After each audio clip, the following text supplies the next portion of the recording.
So the effect of altitude, not to be confused with the effect of latitude. So altitude and elevation are synonyms.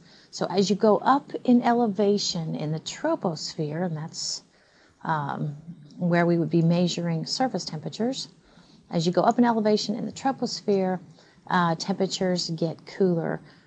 So that's kind of the end of the story. But we can kind of think of sort of related but separate facts. Why does it get cooler as you go up in the troposphere?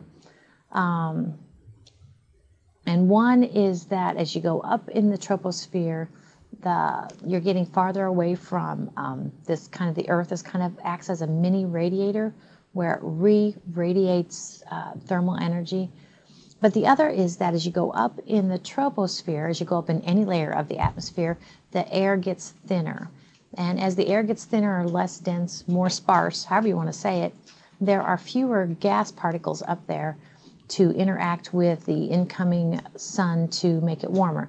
For instance, remember in chapter 1, we talked about if you were to look at a vertical profile of the density of air, what you would do is down here at the bottom, test question, down here at the bottom you would go ahead and say the air is very dense, and down here, up here at the top, it is pretty darn sparse. The density is less, and it kind of varies somewhere in between.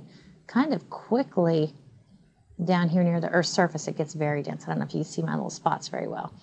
But the point is that when the sun shines its rays, or if you're talking about those molecules being kind of heated up by the Earth re-radiating, when there are fewer molecules to interact with that energy, then basically it's not going to be as warm. Okay, so that's kind of how that goes.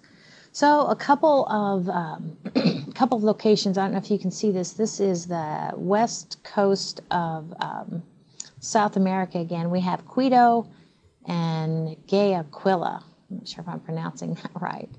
But we're trying to show the effect of altitude here. Guayaquil is about sea level, and Quito is up in the mountains. Now, granted, it kind of looks to me like they're not necessarily at the same latitude, line of latitude. One is closer to the equator. Quito is a little closer to the equator. And the other is, unfortunately, Quito to me looks more like it's more like a continental or inland location. And the other location, Guayaquil. The other location is a maritime or coastal, so it's a little bit what we say confounded. But here is the climatogram for those two locations. First off, there is the location on the coast at about sea level. Okay.